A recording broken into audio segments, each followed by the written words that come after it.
What is up, fam? Welcome back to my YouTube channel, the best place for coaches, business owners, and entrepreneurs. In today's episode, I want to be able to give you my top 10 travel tips that I have come to learn and understand over the last 30 days that I have been traveling around Indonesia.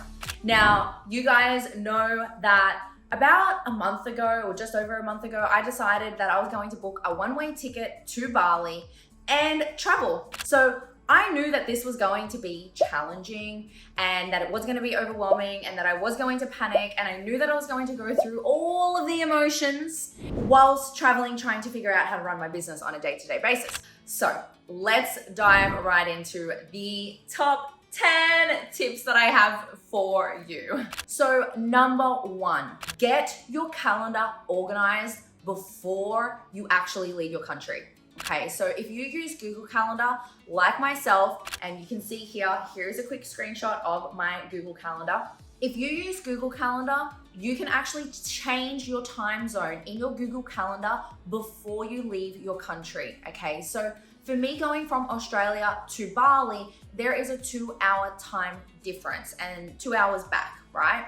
So I needed to plan in advance my entire week because I have private clients, I have team meetings, I have mentorship meetings, I have a ton that goes on throughout the week, and it's really important that I got my mind prepared for the time difference so that it wasn't like a big hit and slap to the face when it actually happened. So what I did was I actually changed my calendar settings so that I had 2 time zones on my calendar. You'll see that there are 2 time zones there, which is Australian Eastern Standard Time, and there is also Bali Indonesian time. Okay, so this was going to allow me to kind of get myself prepared to see if I needed to change any of my meetings or any of my coaching calls prior to leaving Australia. Get used to a different time zone in advance, because what you're doing is you're actually programming your mind to see a different time.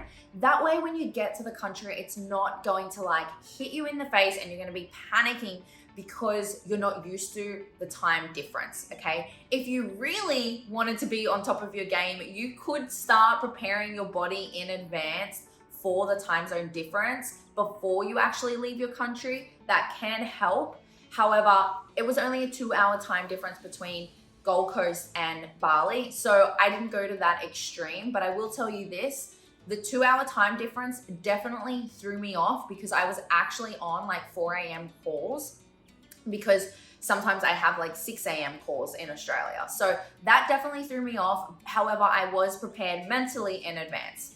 Now, my second tip for you is to plan your entire month before you leave, okay? This is something that I did not do to an extent that Anthony actually helped me do. Now, Anthony is my videographer, and I hired him full-time to be able to travel with me around Indonesia and whatever other country that we do decide to go to, so we could create content, have fun, and all of the things.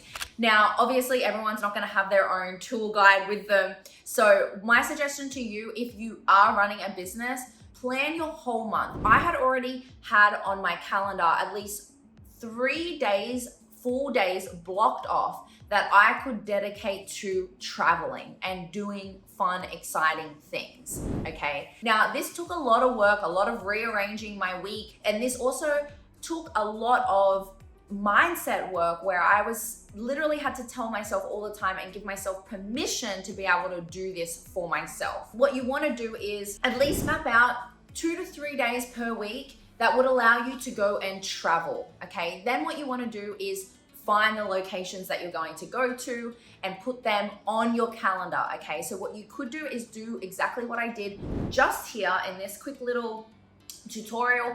What I did was created an extra calendar on my Google Calendar, and I called it my travel calendar, okay? So I can just turn it on and turn it off so that it doesn't overwhelm me. Now, my third tip for you is one thing that you really, really, really need to take into consideration when you are booking travel trips, especially if you're running a business, is taking into consideration travel time. Find out how long the ferry is going to cost, how long the drive is going to take. Are you going to a remote area? Are you going to have Wi-Fi? Is your SIM card going to even work in those remote areas? If you're going to, let's say we went to this volcano, how cool does it look? We went to a volcano and there was no internet out there. We had no reception. There was no Wi-Fi. The lodge that we stayed at had barely any Wi-Fi that was really working. It kept dropping in and out. Like, you need to find this out before you go to these locations, because if you get there and then you find out then, your body is instantly going to shut down on you and you're going to start panicking. This is going to allow you to be able to prepare for that well in advance before you get hit with the rural no Wi-Fi thing where you can't do anything for your business. Fourth tip, okay? Get yourself a SIM card. Get yourself a SIM card in the country that you are in. My biggest mistake that I have made over the last 30 days is I was too lazy to go and get a SIM card. I don't want to know what my data roaming bill is going to be, but all I know is that my accountant and my sister are probably going to rip my head off because I was too lazy to go and get a SIM card. All right, my fifth tip for traveling is marketing is a tax claimable thing, right? Now, before I dive into this even further, I will advise you and I will let you know that this is not financial advice and you do need to check with your own accountant before you go ahead and do this, okay? I make sure that everything, all my T's and dots are crossed with my accountant to make sure that everything is legal. Now, I am a content creator, I am an influencer. My entire business revolves around marketing and establishing my brand and building my brand, building my audience, and having like an omnipresence. So for me, everything that I invest into that includes marketing, creating content, and establishing and building my brand presence, that is all tax claimable, okay? Now, obviously you need to check with the locations with your accountant. However, if you are going away on trips where you are doing content creation, whether you were booking an Airbnb, for example, like I did, and we ended up filming for like 5 hours, got heaps of content and all different outfits. You know, the next day we ended up getting more content. So the whole point of the experience was to experience the Airbnb and also get content, okay? That is all tax claimable if you are a content creator and influencer and you are operating a business that requires you to market and establish and build your brand. So make sure that you do keep receipts and that you do put all of that in your business expenses and your reports for your accountant so that you can claim that back on tax for your company. Okay, my sixth tip for you is don't do what I did and not bring your own coffee. So depending on what country you go to will depend on the quality of the coffee. Now, coming to Bali, the coffee here, instant coffee isn't that great. The first thing that I do when I wake up in the morning is have an instant coffee, and then when I go out, I will buy a normal coffee. So tip to you is bring your own coffee if you do have instant coffee first thing in the morning, because the instant coffee here is full of sugar. It is not that great. It does not wake you up. It barely even tastes strong, especially if you're from Australia. We love strong coffee, right? Okay, number seven. So be intentional about making friends, okay? Be intentional about making friends. The last thing you want to do is come to another country and be Little Miss Isolation, Little Miss Entrepreneur, afraid to go out, Little Miss CEO that's like scared to leave her house because she thinks her business is going to fall to pieces and everything's just going to crumble underneath her. The whole point of traveling is to be able to put yourself out there, go and do fun things. Go and meet new people that are from other countries. Go and experience the culture and live a life that you wouldn't normally live in your own country. And as crazy as this is, I find this so bizarre that in my own country, I don't allow myself to go out and make heaps of new friends, but then coming to another country where there is lots of different cultures and different people, it is so normal for people to just go and hang out every single day, right? Because we're all here for the same reason. You know, I feel like that you're able to live a very balanced lifestyle when you're able to find that beautiful balance between running your business and allowing yourself to go out and make friends. Because the last thing that I wanted to do was be isolated in a country that I didn't know and not have any friends. So be intentional with making new friendships as you're traveling. The next tip that I have for you is making making sure that you create space for yourself, okay? Make sure that you have time for yourself, okay? As a busy CEO, as a busy entrepreneur, we already live a very big, expansive, go, go, go life. So adding in all of this traveling is going to be a lot, especially if you're like me, who is an introvert, and I really need to manage my energy and I really need to reset my energy. Please make sure that you do make space for yourself. Okay, and my second final tip is make sure that you do your social media when you have Wi-Fi, okay? For me, I know that there are 2 times of the day whilst I'm here that I will have time to be able to do my content, okay? First thing in the morning before I leave the house, and then when I get back at night. My posting times I have kept at the same time as I would in Australia. I make sure that I actually write my caption the night before I go to sleep. Given the time difference, it does throw me off a little bit. I don't have the capabilities to be able to write my content first thing in the morning. However, I've been writing my content at night so that it's ready to go first thing in the morning when I wake up. And then my stories, I make sure that I do half of my stories first thing in the morning when I'm in my villa and I have my Wi-Fi. And then I do the second part of my stories of an evening.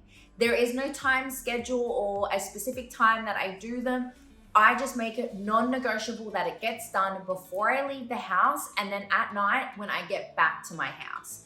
Because time management is everything and you still have a business to run. So you need to take that into consideration when you're traveling, is that you need to manage your time, and you don't want to make up excuses saying, oh, well, I was busy, I was doing this, I was doing that, I was traveling here, I was traveling there. Like, it's just an excuse. There is time for you to get your stories up, to put your content out there. It just comes down to you managing your time a little bit more effectively. For me, non-negotiable before I leave the house and then when I get back to my villa. Final tip that I have for you for the traveling CEO and business owner is trust yourself. Trust yourself.